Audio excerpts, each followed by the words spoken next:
नमस्कार। आज दिल्ली सरकार का जो वैक्सीनेशन का बुलेटिन है, यानी 28 मई को दिल्ली में वैक्सीनेशन की स्थिति ये है कि आज 5वां दिन है जब दिल्ली में युवाओं को वैक्सीनेशन नहीं लग रहा। दिल्ली सरकार के द्वारा युवाओं का फ्री वैक्सीनेशन हो रहा था, दिल्ली के सरकारी स्कूलों में हो रहा था, लेकिन आज 5वां लगातार दिन है जब किसी भी सरकारी स्कूल में युवाओं को वैक्सीनेशन नहीं लग रहा है। ये वही युवा हैं जो आगे आके बढ़ चढ़ के कोविन पर अपने आप को रजिस्टर करा के अपने आप को वैक्सीनेट करवाना चाहते हैं, लेकिन वैक्सीन की अवेलेबिलिटी ना होने की वजह से आज वो अपने आप को वैक्सीनेट नहीं करवा पा रहे हैं। चिंता का मुद्दा इसलिए भी है क्योंकि एक तरफ दिल्ली सरकार के पास, और ना सिर्फ दिल्ली सरकार के पास, सारी राज्य सरकारों के पास अपने युवाओं को वैक्सीनेट करने के लिए वैक्सीन की डोजेस उपलब्ध नहीं है।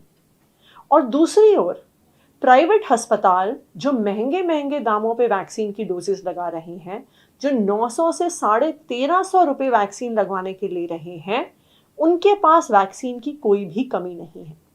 तो आज जो दिल्ली में वैक्सीनेशन का थोड़ा बहुत जो हो रहा है युवाओं के लिए, वो सिर्फ प्राइवेट अस्पतालों द्वारा महंगे दाम पे हो रहा है।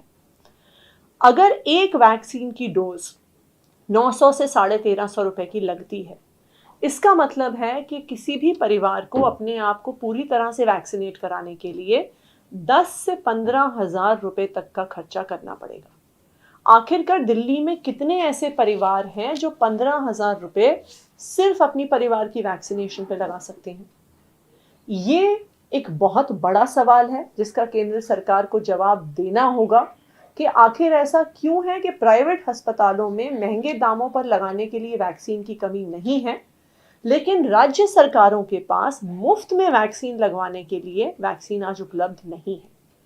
केंद्र सरकार को इस बात का भी जवाब देना होगा कि जब दुनिया में इतनी सारी वैक्सीन अप्रूव्ड हैं, अलग अलग देशों द्वारा, WHO द्वारा, फाइजर की वैक्सीन 68 देशों में अप्रूव्ड है, मॉडर्ना की वैक्सीन 48 देशों में अप्रूव्ड है, जॉनसन एंड जॉनसन की वैक्सीन 41 देशों में अप्रूव्ड है। ये तीनों वैक्सीन WHO द्वारा अप्रूव्ड हैं, लेकिन भारत में सिर्फ 2 कंपनियों से वैक्सीन प्रोक्योर किया जा रहा है।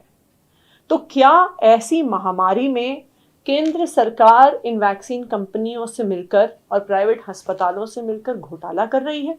और क्या उसकी वजह से आज हमारे युवाओं के पास वैक्सीनेशन उपलब्ध नहीं हो रही है? आज दिल्ली में सिर्फ 45 प्लस के लोगों के लिए वैक्सीन अवेलेबल है, उनके लिए भी कोवैक्सीन अवेलेबल नहीं है। कोवैक्सीन की आज अगर दूसरी डोज किसी को भी लगवानी हो, चाहे युवाओं को लगवानी हो, चाहे 45 प्लस के एज ग्रुप में किसी को लगवानी हो, तो दिल्ली में कोवैक्सीन लगवाने के लिए उपलब्ध नहीं है। तो आज ये केंद्र सरकार की मिसमैनेजमेंट पर बहुत बड़ा सवाल है, लेकिन आज ऐसा लगता है कि ये सिर्फ मिसमैनेजमेंट नहीं है जिसकी वजह से दिल्ली में युवाओं के लिए एक भी दिन की वैक्सीन उपलब्ध नहीं है। ये सिर्फ मिसमैनेजमेंट नहीं है जिसके तहत 45 प्लस के लोगों के लिए कोवैक्सीन बिल्कुल भी अवेलेबल नहीं है। ऐसा लगता है कि ये केंद्र सरकार का बहुत बड़ा घोटाला है जो वैक्सीन कंपनियों को, प्राइवेट अस्पतालों को फायदा पहुंचाना चाहता है।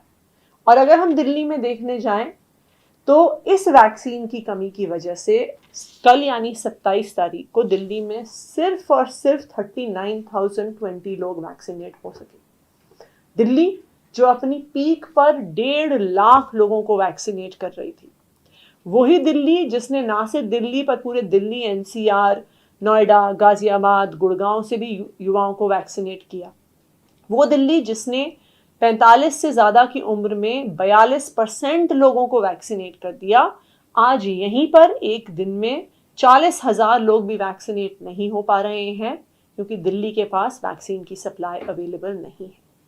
ना सिर्फ इतना, आने वाले समय में भी दिल्ली के पास वैक्सीनेशन की डोजेस कितनी आएंगी, इस पर भी कोई भी क्लैरिटी केंद्र सरकार की तरफ से नहीं है।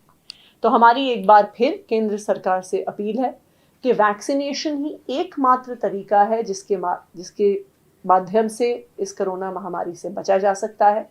और दिल्ली एक ऐसा शहर है जिसने पिछले 1.5 साल में इस महामारी का कहर सबसे ज़्यादा झेला है।